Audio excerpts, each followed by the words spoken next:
I think the biggest misconception artists have of YouTube is that there's somebody over at YouTube pressing some kind of magic button, right? That's true. Yeah, so pressing, oh, hey, yeah, I we used got to this. think that. This is that's not how it works. Right. How YouTube works is a self-serve platform. Everything you said is the work you put in, is the work you can, is what the output you're gonna get out. Yeah. It's about consistency, right? And not virality. It's not, you know what I mean? You see what I'm saying? I find it interesting that you're now working at YouTube because I say this all the time to just kids who are trying to build their brand. Yeah. I said, you probably don't have a better tool. And in the history of music, have we ever had a better tool than YouTube? For the record, I agree with you. for the record, I I'm not agree with getting you. paid by YouTube to say Yeah, this. I am getting paid by YouTube. Yeah. He's getting paid. He's not cutting me a check Yeah. for this. I just wholeheartedly believe that YouTube is an incredible platform. I would say the same thing if I wasn't working for YouTube. Well, I believe you. Yeah. I mean, because you come from the air, you come from MTV. Yeah, So you yeah, could, I saw it. So like, as you talked about, and when you talk about the grid, well, you're talking about like at 9 a.m. to 10 a.m., this is going to be played. Then 10 to 12, this is what's going to be played. Well, you don't have a grid necessarily, like in terms of like times for YouTube, but you got a grid that you can create, and that grid is whatever you want it to be as an artist. That's the wild thing. Yeah. You can pull up anything you want whenever you want.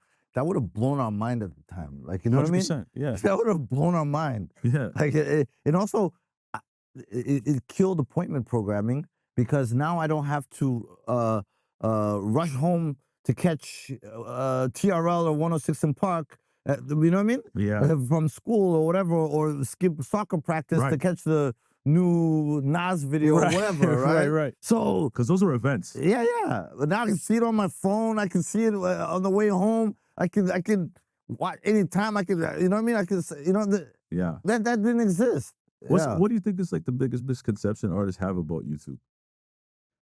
Oh, that's a good question, man. The biggest misconception they have about YouTube. That's a very good question. I don't know. Biggest misconception. What do you what do you think? I think the biggest misconception about it is, well, two things. I think artists think of it as just a platform for music videos. That's a good one. I do know that they understand that there's shorts now on there, but I don't think they give it as much value as TikTok or Instagram Reels. So I think that that shorts are a really good gateway to looking at the music videos. But I also think that there's not enough emphasis in the artist community and the music community to think about your thumbnails. Wow, interesting. Oh, you're talking about the actual a music video. Yeah, presentation. yeah. A thumbnail. Yeah. And I would even go as far as to say, like, figuring out, yes, you have a title of a song, but like, does the title of the song necessarily need to be the title of the video for YouTube? I think maybe not. Yeah. Maybe not. Yeah. You know what I mean? Because and I'm just thinking outside the box right now, right? But Tuma, imagine like if I'm watching a music video, what if we had the lower thirds, how MTV had it, and you have it burned into the music video? Remember, it was like I used to do that. You used to do that? I wanted that job when I was. But for us, it was Much Music. Yeah. No, and it'd be like directed by or whatever. Yeah. And then you have the label, all that. But the Chiron. We call it the Chiron. I call it lower third. But yeah. There you go. Yeah. So you can have that in the video. Yeah. But maybe the title is something different to have people click in. Right. Yeah. But I think there's not enough emphasis on thumbnail, and I just don't think people are thinking of like, hey, some are for sure, and I think the labels think of it this way, but not to like in like a deep dive type of way. Where like think about the BTS, think about the story. Like, what are some of the like? Can you do long form 10-minute pieces? What is the artist interested in? Yeah. How can you like bring that into the world of like them as and the music that they have? I think of all those things that YouTube can provide an artist to help break them. And at the very least, have the ability to tell your story consistently on YouTube. Even community. I agree. And it made me, your answer, I'm glad I boomeranged it to you because it helped me. I think the biggest misconception artists have of YouTube is that there's somebody over at YouTube pressing some kind of magic button, right? That's true. Yeah. So pressing, hey, yeah. I used to think that. That's not how it works. Right. How YouTube works is a self-serve platform. Everything you said is the work you put in is the work you can is the output you're gonna get out. Yeah. It's about consistency, right? And not virality. It's not, you know what I mean? You see what I'm saying? The YouTube is a platform that if you engage consistently, that you will be rewarded. You see what I'm saying? And World building. yeah, 100%. So you talked about the music video. Yes, behind the scenes. Yes, maybe having a lyric video before, making sure even a trailer. You know what I mean? On YouTube Shorts. Yes. Uh, Adding some other kind of context, utilizing the shelves, you know what I mean, and Yeah. telling a story, Yeah. right? So I think the biggest misconception is that there's somebody, you know what I mean, behind, which is not true, you know what I Right. mean, behind some kind of curtain, you know what I mean, that can do some hocus pocus Yeah, magic, yeah, yeah. and all of a sudden you think, no, it's the work you put in on your channel, and also, you It's know, very true. and it takes time. You know what I mean? It 100%. takes time. YouTube is not instant. No. And the beautiful thing about things that are not instant is that they last. Yeah. You see what I'm saying? Yeah. Is that you did the groundwork, and then now that momentum occurs. I can speak to that even just from a first person. Yeah, Because my first episode of this podcast Yeah. is with Troy Carter.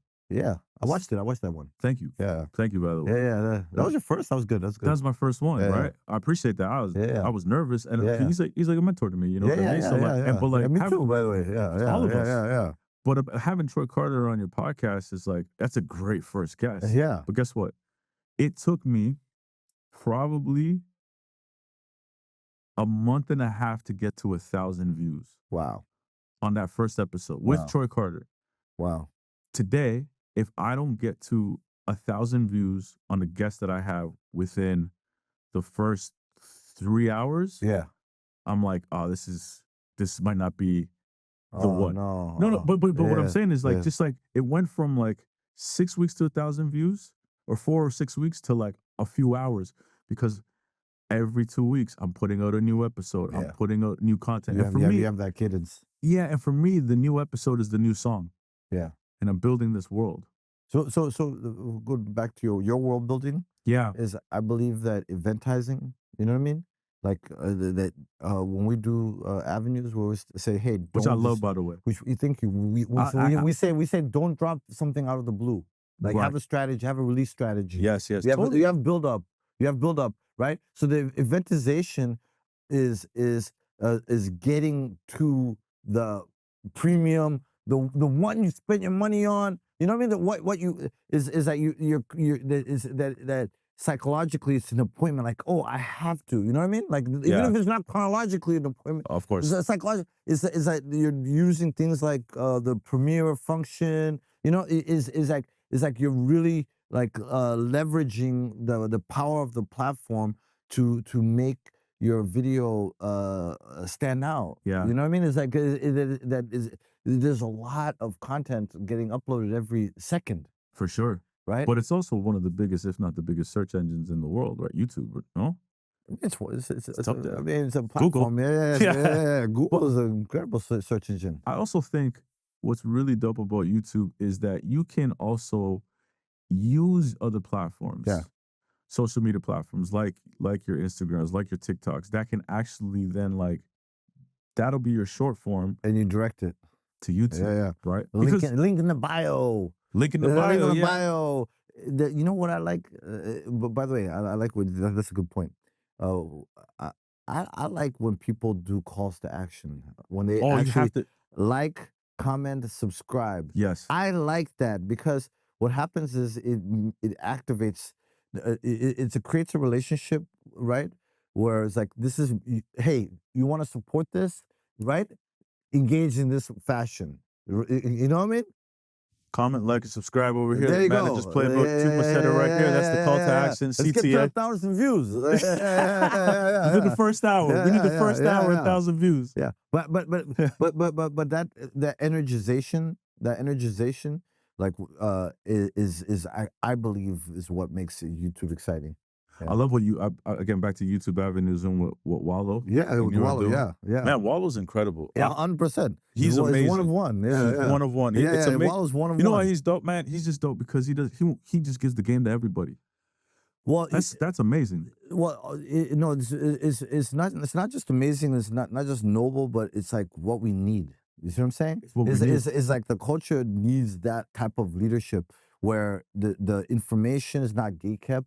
Yeah. You know what I mean? Is that you actually feel like there are people who have lived experiences. Yes. Like, you know what I mean? Wallow's experience, he pretty much has a PhD in life. You know what I mean?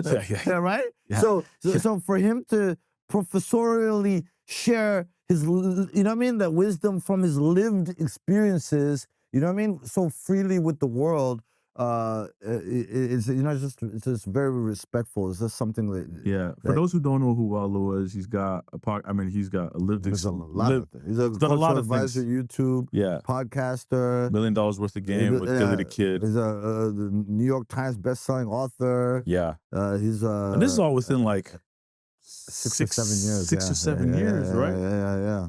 But and when I say he always spent 20 years in prison. Yeah, which is an important part. That's a very important part. Of the story. But the cool thing is, it's not the defining part. You know what I mean? It's not correct. it's the backstory, but all the activity and the, you know what I mean, the leadership, the entrepreneurship. You know what I mean, and the public thought leadership. You know what I mean? Of course, yeah. And he's just he's a great role model, just in terms of just like providing value. Yeah, as a leader in that sense in many ways, and that it resonates with a lot of people. No, 100%. I mean, it's good energy. Also, behind the scenes, he's a connector. Also, he's connected me to a lot of people. Like, this is what I'm saying, because people talk about that publicly about Wallo now more than ever. Like, he's the one that, like, I think him and Gilly, they, you know, infamously reconnected Mace and Cameron. And, oh wow, okay. Yeah, I didn't know that. Yeah. Oh, okay, that's amazing. Like I didn't know that. he reconnected them, and then I believe, if I'm not mistaken, he also showed Cam and Mace how to get to the bag and the deal that they did. I don't know the structures of the deals, but I believe that that's the case. Oh, that's amazing. Yeah, and he'll like just show people like, here's what this deal looks like in the situation to like help. Yeah, no. This is my understanding from what I've seen. No, it's very believable because I've seen him do that in multiple instances to multiple people. You know what I mean? Yeah. Like, you know what I mean? Like without the public part, you know? I want to take a quick break in the pod right now and talk to you guys about something I think could be of importance to you. If you're listening to this pod and thinking, I could really use some personal guidance right now, and you're serious about building your career in the music business, I'm now offering one-on-one private strategy sessions. These are fully personalized, just you and me tackling whatever you need in your music career. Listen, this is the part where you might be thinking to yourself, who the heck is this guy? Well, I got over 17 years of experience in the music business, whether it was working as a manager with artists like Jesse Reyes, or working with major record labels like Island, Republic, Universal Music Group, or Sony, or producing content for high-profile artists like The Weeknd and Eminem, to producing content for elite brands like the NBA and Nike. I can definitely and confidently say I can help you map out your next moves. Whether you want to talk about structuring your team, navigating the industry, scaling your brand, or just simply learning how to make money in this music business, whatever's most relevant to where you're at, let's talk. You can now book for a fee a one-on-one session with me, an artist manager and a podcast host, to help you figure out your next steps. Find the link in the description below to book a one-on-one consultation session. Also, big shout out to those who watch this podcast. Bringing value to an audience who seeks it is a blessing. I can't thank you enough for tuning in. I appreciate you. Now let's get back to the podcast. Yeah, exactly. He's not, it's not him talking about this that he's showing people. It's other people who are talking about Wallo, saying that Wallo has showed us. Okay, yeah. Well, and the avenues came from Wallo coming to speak to us, and he was like Leo was blown away. We're all blown away. And Leo asked him, like, hey, what do you think that we should do? He's like, hey, you guys need to connect with the streets, right?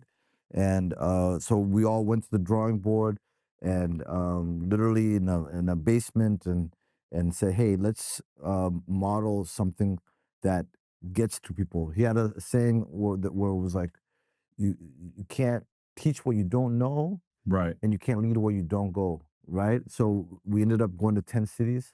We've gone to 10 cities: Baltimore, Detroit, Philly, the Bay, Houston, Atlanta. What was the other cities? Oh man, London. I saw the clip of him in Yeah. Philly Uh, on stage. Oh, that was Future Insiders. That was a different Oh, that program. wasn't YouTube Avenue. No, that was a different program. wow. Yeah, we Nope. have different programs. Yeah. Yeah. Avenues for the streets. Future Insiders is more like we'll go to like a Howard Homecoming, or you know what I Oh, mean. okay. That particular was with Rec Philly, who Yes. Wallo introduced us to. You know what I mean? Oh, wow. Yeah. So it's more like that one's like more like, one is like the streets, and one is like more kind of, I don't want to say college students and creatives. You know what I mean? Yeah. It's just a different audience altogether. So what? And it's a different format in terms of the actual experiential. So yeah. you're really involved in that, in both of those avenues. Yeah, and 100%. No, So- we so- have a whole team. We have a Well, whole this team. is what I was Yeah. going to ask you. Like, so what is your role at YouTube? Well, in that particular respect, those are scaled education. That's Yeah. like us. Because people going- have titles, Yeah, but like the but- titles are like, But yeah, you know. but we're human beings. Yeah, We're not exactly. human beings. Let's start with those. Those scaled education programs are us going to the people and sharing information on how to benefit from YouTube, right. right? Whether it be monetization strategies, release strategies, um, uh, is even game in life. You know what I mean? We'll have like fireside chats with somebody who will share, you know what I mean? Yep. How they did things, how they succeeded. So those are basically us engaging with the people Mm-hmm. and sharing, right? Mhm. And connecting and listening and being the kind of the ear to the streets. You know what I mean? You know what I mean? Yep. So when we come back with a voice of the market, like, you know what I mean, within the building, that we're not disconnected. Is that we're actually invested. You know what I mean? Of course. Yeah, with the grassroots, you know what I mean? We're invested in the community. the ecosystem, right? Because think about hip hop. Hip hop is not just the artist; it's the artist. Yes. Yeah. You have the videographers. You have the people who are making the stuff. the choreographers are making the dance trends. You have the OGs. You know what I mean? You have the, you know what I mean? Yeah. Like it's an ecosystem. Yeah. So it's us not just being linear and thinking boom, boom, boom, boom. We have the relationships with the labels and the artists and the publishers and the, you know what I mean, songwriters and producers. Is that we're getting the whole, you know what I mean, the Yeah, the picture, whole the system. big, yeah, exactly, yeah. and understanding it and being accountable to it. Because if I have to see you, guess what? I'm not going to screw you. You know what I mean? You know what I'm saying? Yeah. Because we're accountable to, we're part of the same community. Yes, very You true. know what I'm saying? Absolutely. Yeah. If I don't have to see you, if I can go hide in my, yeah. You know, yeah. That's that part of that. And so, what else are you doing at YouTube in terms of like your role there, as in the music partnerships? It's making sure that the artist community is good, pretty much. You know what I'm saying? Is that we're artist friendly, that we're super serving. You know what I mean? Yeah. Whether it be the labels or, you know what I mean, or the management, the managers. You know what I mean? Yeah. That we're giving the playbooks. You know what I mean? So, for example, here I'll give you a perfect example. Tell me. If you go to, let's say, artist.youtube.com, you're gonna find all kinds of playbooks there. You know what I mean? Like, you Yep. know what I mean? Like, it'll tell you everything from how to utilize YouTube Shorts to, you know what I mean? I don't know, release strategies. I don't know. You know, it's like, Yeah. it's like, hey, you're about to put out an album. This is boom, boom, boom, boom. This is your checklist. You know. Yep. So think of the human versions of that. You know what I'm saying? Got you. Is the human versions of that? Is that? And yeah, so that's And that's not to be again. That's not to be confused with, if you know who Tuma Basa is, it means that he can go and press the button, and all of a sudden you're going to be the next biggest thing on YouTube. It doesn't work. That that doesn't way. work that way. Yeah. Yeah. That's imagination. That's a myth. Yeah. That's I think people also maybe get confused with that, because there was a time when you were pre TikTok. You're at Spotify. If you didn't know certain individuals, they could put you on a certain editorial and it could change your life. Well, but I think that's a different era. That's what I mean. Yeah. I think different era. I call that the gatekeeper era. Right. Yeah. And I think that era ended a long time ago. 2020 probably No, I think earlier. I think that's for the people to say. Let me not try to, but I think the gatekeeper era. Wait, hold on. You got a theory? Well, no, it is. Yeah, oh yeah, I do have a theory, All right. and that I think the theory is based on facts, and YouTube is a part of the theory. Is I think that the music game democratized, Totally. I and agree. it was technology that democratized. Yeah. Right, music videos got democratized, audio got democratized. Right now, music creation is getting democratized. You know what I mean? Yeah. Yeah. So I believe that that era, which was good from a editorial perspective, because, like, you know what I mean, it was easy to find stuff. You know what I mean? Yeah. Yeah. It was yeah. I think it's funny because a lot of people always kind of get upset with technology and music, and I'm like, I don't think people understand that technology and music go hand in hand It's been going hand in hand. for 100 years Yeah. at least, right? If you, oh yeah, it's pretty much been 100 years, because that's when the recorded music started. Exactly.